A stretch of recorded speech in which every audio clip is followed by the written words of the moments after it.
33년 일찍에 있는 말씀을 좀 꼬아놓았습니다. 그래서 학대를 당하지 아니하고도 학대를 한다. 이 말은 나는 학대를 안 당하는데 다른 사람을 학대한다는 얘기겠죠.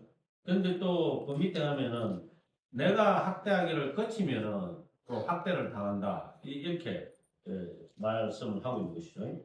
또 속이고도 속임을 당하지 아니하는 자가 반대로 또 속이기를 그치면은 이제 사람이 너를 이제 속이리라 이렇게 됐으니까 이게 수레바퀴처럼 이제 맞물려가는 그런 꼴이 되는 거죠. 사람의 삶의 형태가 남을 학대하고 속이고 자기가 더 이상 안 하면 다른 사람이 자기를 거르고 이러니까 어떻게 됩니까?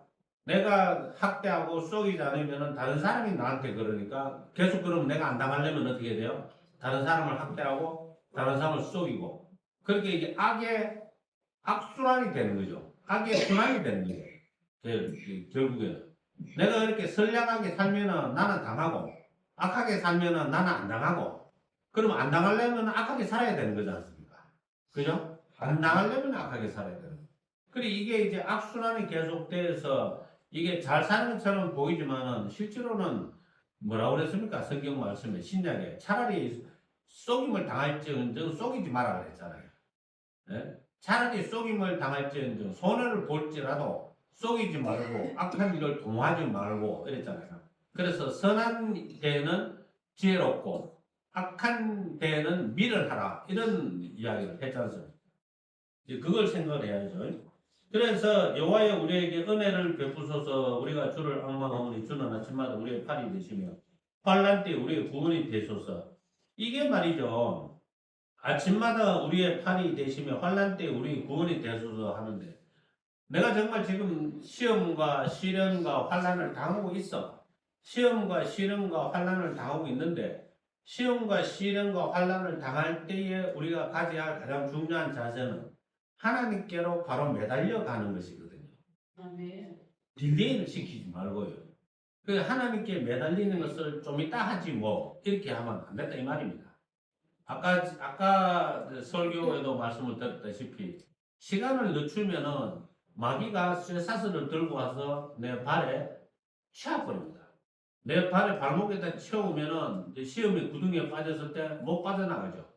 그게 못 빠져나가면은 이제 그 사람은 교회 나온 지 다시 언제 신앙생활을 회복할지 미지의 수수께끼가 되어버린 거예요. 그럼 본인은 나간다 말은 하지. 언젠가는 나간다. 그 언젠가가 뭐 죽고 난 뒤인지 알게 뭐야. 그렇게 되는 거예요. 그냥 자기도 모르게 그냥 그렇게 되는 거예요.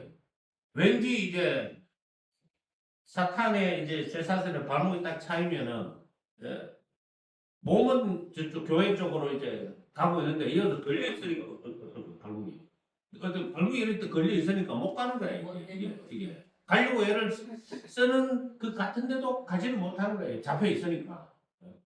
그러니까 내가 시험 당했다 이런 생각이 들면은 그 시험 당한 걸 인간적으로 분석을 하면 안 돼요. 분석을 하면 원망밖에 더 나옵니까? 한번 생각해 보세요. 분석을 하면 원망밖에 안 나와요. 목사님이 이래서 이렇고 저렇고 이래서 나는 교회를 못 나오겠다. 그러면 이거 인간적인 그런 계산밖에 안 나오는 거야. 인간적인 그 밖에는. 그게 아니고 이 시험 당했다. 이게 아닌데 이럴 때는 빨리 하나님 앞에 이제 회개하고 이게 사탄이 시험인지 아니면은 나를 위한 어떤 시련인지 그걸 정확하게 파악하게 해달라 하고서는 태세 전환을 해야 되는 거죠. 태세 전환. 그러니까 막 예를 들어서 적군이 쳐들어오려고 그러면은 전쟁 준비를 해야 되는 거야. 되는 거지 않습니까? 근데 자기 안에서 자기와 싸우고 있으면은 되겠습니까? 그러면은 이제 마귀가 우는 삼킬 자를 찾기 위하여서 마귀가 삼킬 자를 찾기 위해서 우는 사자같이 두루 다니는 그 마귀에게 다 걸려버립니다. 걸리고. 그 마귀가 던져주는 콩고물에 홀라당 받아 먹다가 걸리는 거예요. 그게 왜 그래?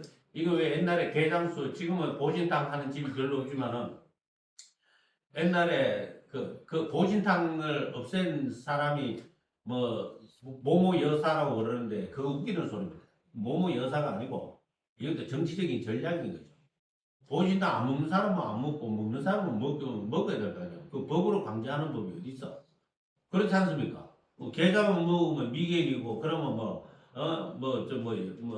원숭이 잡아먹으면 먹으면은 무슨 구더기 잡아먹으면 똑똑한 사람인가? 참 말도 안 되는 소리라. 그래서 그런 거는 하나의 문화로 봐야 되지만 문화적인 우월감 때문에 이제 남을 폄하하는 걸 좋아하는 그런 사람들이 좀 백인 중에는 좀 많다고 봐야죠. 백인 중에는 특히. 우리나라는 좀 그래도 우리나라도 인종차별을 하긴 하지만은 좀 덜하잖아요. 이제 제가 운동하러 갈 때 보면은 이제 남베트남 호치민에서 한 5시간 더 밑으로 내려가는 쪽에 사는 40대 아줌마가 운동하러 나와요. 얼굴이 새카매. 예? 뭐 햇빛이 뜨거우니까 얼굴이 새카만 건 정상이지. 예? 얼굴이 새카매 햇빛에 타가지고 새카만데. 그런데 이제 그 베트남 아줌마 보면은 다른 사람들은 다 한국 사람이고 지금은 베트남 사람인데 베트남 사람 아줌마한테 야 하면서 막 이렇게 반말하거나 또 아니면은 이제 인종차별적인 너 베트남인들은 왜 그래 라든가 그런 소리 일절 안 합니다. 오히려 잘해주죠. 예? 오히려 막 쳐주고 잘해주고 니 정말 운동신경 좋다 그러고 다들 그렇게 말하죠. 그러니까 우리도 인종차별을 하긴 하지만은 기본적으로 이제 우리는 좀 정이 있는 편이잖아요. 안 한다는 건 아니고 정이 있는 편이라서 비교적 이제 인종을 차별하는 듯한 그런 행동들은 잘 안 하는데 백인들은 심한 거예요.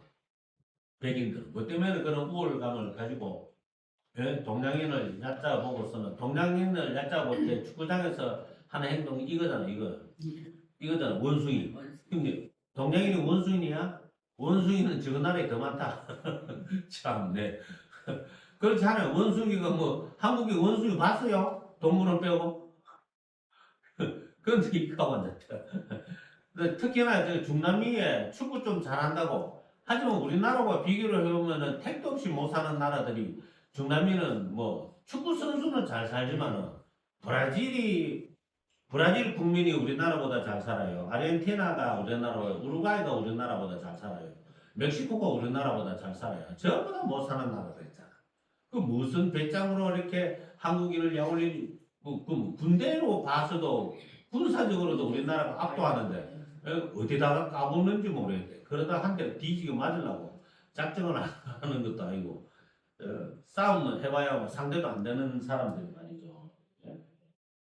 그래서 어쨌든 뭔 말하다가 이렇게 된다 하면은 그러니까 환란을 당할 때 우리가 환란을 당할 때 또 우리가 시련을 당한다고 생각할 때 또 시험을 당한다고 생각할 때 즉시 하나님께로 그것을 하나님께로 즉시 하나님께로 가야 되지 늦춰서는 안 된다. 아멘. 그래갖고 세월에 맡겨 놓으면 안 돼요. 세월에 시간 지나면 다 무뎌지고 잊혀지잖아요. 그렇게 무뎌지고 잊혀지는 동안에 발목에 쇠사슬이 채여 있어. 그렇게 된다니까. 그러니까 내가 교회 생활하다가 어떤 일을 당하더라도 그걸 신앙으로 믿음으로 해결하려고 적시로 해결하려고 해야 되지. 자꾸만 이제 피해가려고 하다 보면은 극복을 못하고 피해가다 보면은 피해가는 게 습성이 됩니다. 뭔가 문제를 부딪혔을 때 그걸 극복을 못하고 피해가면은요 안 보면 되지 라든가 또 이런 말 흔히 성도들이 이런 말 잘하잖아요. 좀 하나님이 여기만 계시나 이런 말 되게 잘하거든. 하나님이 여기만 계시는 건 아니지. 당연히 아니지. 그렇지만 하나님께서 여기를 보내신 이유는 있을 거 아니야. 이유는 있을 거 아니에요. 교회를 이 교회를 보내셨는데 교회를 난장판 만들고 떠나거라 이러라고 보내셨나? 그건 아니잖아. 다 교회의 덕을 세우라. 이 교회를 출석해서 교회의 덕을 세우라 라고 교회에 보내신 거 그거 아니에요? 예? 우리가 믿음이 자라는 게 이게 있어요. 목사님의 설교를 통해서 믿음이 자란다는 생각은 택도 없는 소리야. 여러분들 중에 지난주에 목사님이 무슨 설교했는지 기억이 납니까? 나도 안 나는데 여러분이 날 일이 뭐가 있노? 그렇지 않습니까? 그래 그거는 모든 사람들 다 똑같아. 그런데 믿음이 자라나는 이유는요. 그럼에도 불구하고 그 자리에 가만히 있을 때 믿음이 자라고, 첫째, 자리로 함부로 움직이면 안 돼. 아니, 나무를 요 심었다가 하루 뒤에 또 뽑아가지고 저 심었다가 이러면 되겠냐고요, 그게. 예? 그렇게 나무가 여기서 적응을 하려고 했다가 하루 뒤에 또 저서 적응해야 되고. 이러면 나무가 대번 죽어버리지. 나무가 아니라도 이런 꽃이라도 여기 있을 때 이게 아름다운 거지. 이걸 뽑아가지고 딴 데도 또 심어서 그 다음에 또 딴 데다 심어서 죽지 않나? 그럼 죽어버리죠. 죽을 거 맞죠? 대번 죽는다니까 그러면. 이 땅하고 여기 있는 흙하고 이 옥살리스 이 꽃하고 이게 지금 조화를 이루고 있는 거잖아요. 지금 적응을 해가지고. 예? 그 아무 때나 막 뽑았다가 심었다가 하면은 적응을 못해요. 적응이 안 돼가지고 오히려 고사됩니다. 말라 죽습니다. 오히려 말라 죽어. 그래서 지자리를 그냥 쭉 지켜야 돼. 싫든지 좋든지 간에 자기한테 맡기신 사명을 그대로 이제 가지고 가려고. 그 사명이라는 것은 거대하게 생각할 필요 없잖아요. 거대하게 생각할 필요가 없어. 항상 내가 있던 자리에서 이제 안 믿는 가족들이나 성도들을 위해 계속적으로 기도하는 거. 예? 그리고 또 교회를 위해 하는 기도도 이 교회 가서 기도했다가 저 교회 가서 기도했다가 하는 교회에 대한 기도도 진정성이 없어져. 그렇잖아. 어려울 때 피해버리는 교회를 위해서 드리는 기도가 무슨 의미가 있어, 그게. 그렇지 않습니까? 그 다음에 이제 또 하나는요, 말씀을 자꾸 지키려고 애를 써야 돼. 그래야 이 말씀을 듣는 것은 의인이 아니라고 그랬어요. 율법을 듣는 자가 의인이 아니요. 율법을 행하는 자가 의인이다. 이렇게 말씀합니다.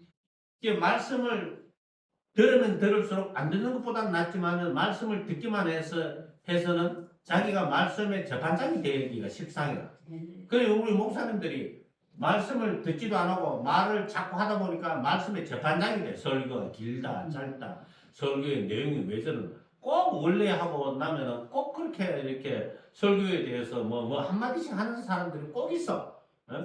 자기는 설교를 안 듣고 지만 설교를 자꾸 하다 보니까 그러니까 결국에는 목사님들이 말씀을 말하면서 자기가 듣고 그것을 가려는 생각을 안 하면은 목사님들의 믿음이 사실은 죄 없어. 목사님들의 믿음이 죄 없을 수 있다니까. 그 말씀을 듣기만 하고 전하기만 해서 하는 게 아니고 바울은 항상 자기의 행동으로 보여줬죠. 너희들이 나의 증인이고 하나님이 나의 증인이시니라. 이렇게 이야기를 했잖아요. 그러니까 바울은 말한 대로 살려고 그렇게나 애를 쓴 거야, 사실은. 그 우리도 말한 대로 살지 못하지만은 하다 못해 뭐 30점이든 40점이든 조금이라도 해야 그렇게 살려고 애를 써야 내 믿음이 자라나. 나도 목사님 설교 듣고 자라지를 안 했어요. 100% 완전히 100%. 왜 제가 100%라고 이야기하는 줄 아십니까? 왜 내가 목사님 설교 듣고 내 믿음은 누구 마음치도 안 자랐다고 이야기하는지 아시냐고요. 목사님 설교 시간에 노다지 잤어요. 정말로 그러니까. 그러니까 회심을 했어. 저는 정말 회심한 날짜가 있어. 몇 년, 몇 월, 며칠, 몇 시에 회심한 날짜가 분명히 있어. 분명히 있는데 이 상황에 회심하고 난 뒤부터 뭐 그전에는 잠을 안 잤는 것 같은데 회심하고 난 뒤부터 또 마귀가 얼마나 친절하게 만들어 주려고 그러는지 설교를 하나도 못 듣게 만들어. 설교만 시작했다면은 눈꺼풀이 얼마나 무거운지 눈이 감기고 설교가 끝나면 저절로 눈이 뜨뜨해지고 시작하면 눈이 감기고 나중에는 막 이렇게 손톱깎이로 막 허벅지 찌르고 해도 안 돼. 얼마나 안 되는지 언제까지 그런 줄 아세요? 언제까지 그랬는지? 네? 야, 개척교회 하기 전까지 그랬어요. 그래서 강릉교 부목사로 있을 때까지 설교 시작하면 잠이 오는 거예요. 설교 끝나면은 눈이 떠지고. 그러니까 몇십 년 동안 잔 거야, 그냥 설교 시간에. 그런데 어떻게 목사님 설교 듣고 내 믿음이 자라났다고 할 수가 있어요? 들은 적이 없는데 설교를. 설교를 들은 적이 없는데 어떻게 믿음이 자라나? 그런데 그때마다 내가 행동을 잘못할 때마다 하나님께서 나한테 말씀하시는 거야. 너는 개가 빗속에서 개가 목이 묶여서 오는 강아지 소리는 들어도 내가 크게 말하는 나의 목소리는 들리지 않더나 뭐 이런 말씀이라든가 니는 네 믿음은 1,000원짜리다 이런 말씀이라든가 그저 우리 교회 주일 헌금 1,000원짜리 못 내게 하잖아요. 1,000원짜리 내지 마세요. 아예 내지 마세요. 1,000원짜리 내려면. 예? 우리 교회 주일 헌금 기본적으로 10,000원이에요. 10,000원. 그리고 헌금은 뭐 그냥 자기 성의껏 내는 게 아니에요. 아니에요. 성의껏 내는 게 아니에요.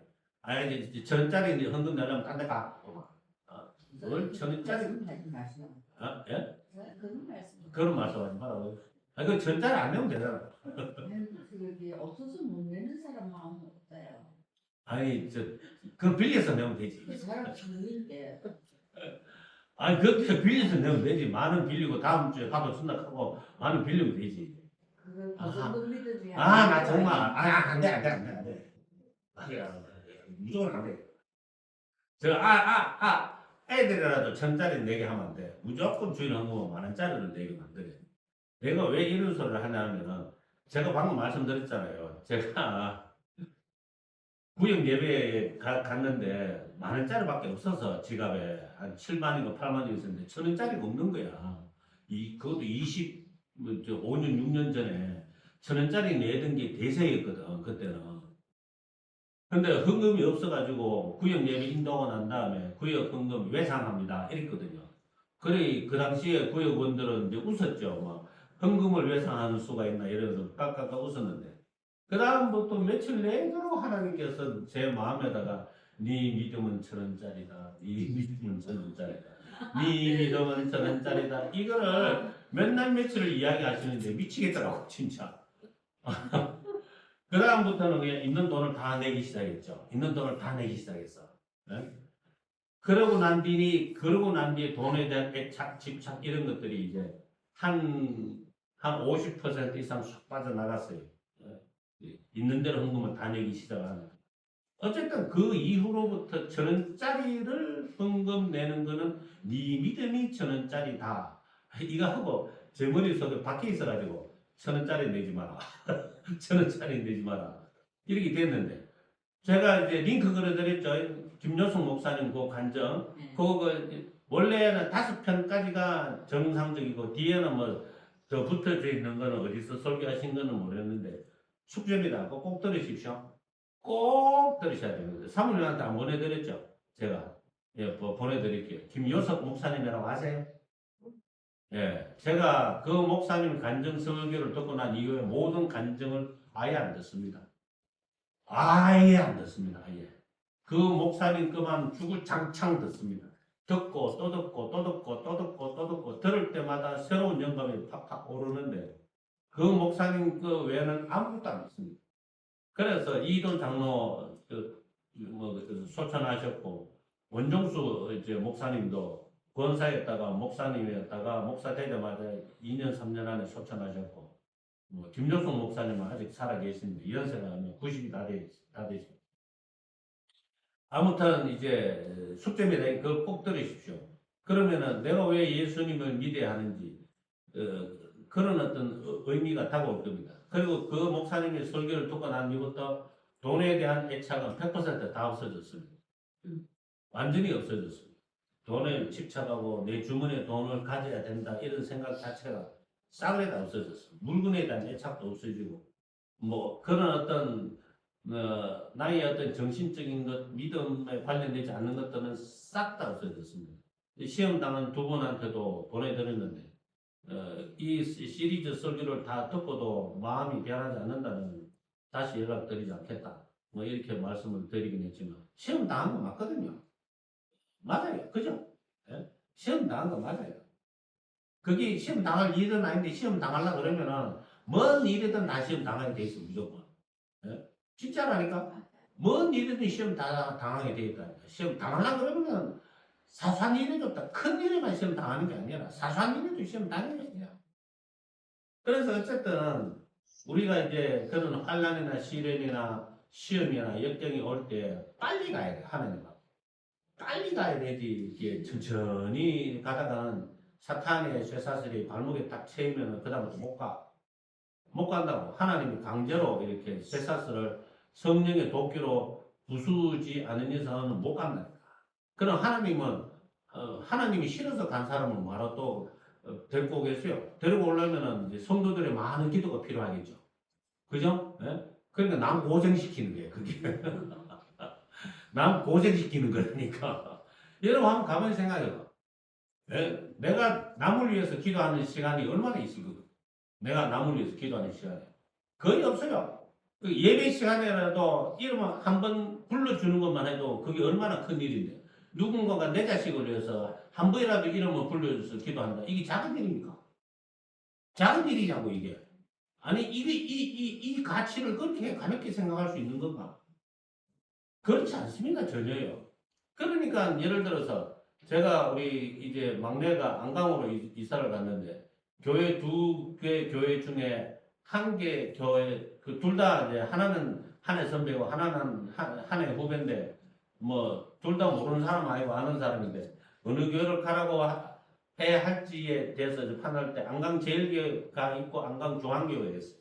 근데 안강제일교회는 제일교회 나름대로 좋은 교회고 안강중앙교회는 중앙교회 나름대로 좋은 교회인데 그 중에 한쪽을 가라고 그랬어요. 왜 한쪽을 가라고 그랬냐면 한쪽에는 이거는 뭐 은퇴 장로 뭐 그다음에 원로 장로에다가 또 뭐 그런 어떤 장로님들에 관한 프로필이 너무 많아. 그 말이 뭐냐 하면은 목사님을 되게 괴롭히는 사람들이 많다 이런 뜻이거든. 예? 아니 그런 뜻이라니까. 원래 시무 장로만 딱 나와 있는 데도 있고 교회 요람에 예? 원로 장로에다 은퇴 장로에다가 뭐 다른 데서 왔는 장로는 이름을 싹 다 적어 놓는 데는 장로 힘이 세다 이런 뜻이 돼요. 예? 그런 의미가 된다. 그러면 장로의 힘이 있으면은 목사님에 대한 간섭이 많아지겠지. 그럼 목사님이 간섭이 많아지면 목사님이 열받겠지.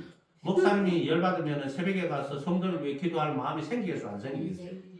네? 당연히 안 생기겠지.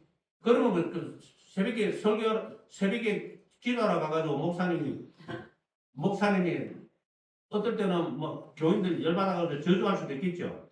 하나님 저 때려가지고 혼 좀 내주세요. 커피 한번 타잡고 주세요. 이럴 수도 있을 거 아니에요. 사람인데 그럴 수도 있을 거 아니에요. 목사도 기분 나쁜데.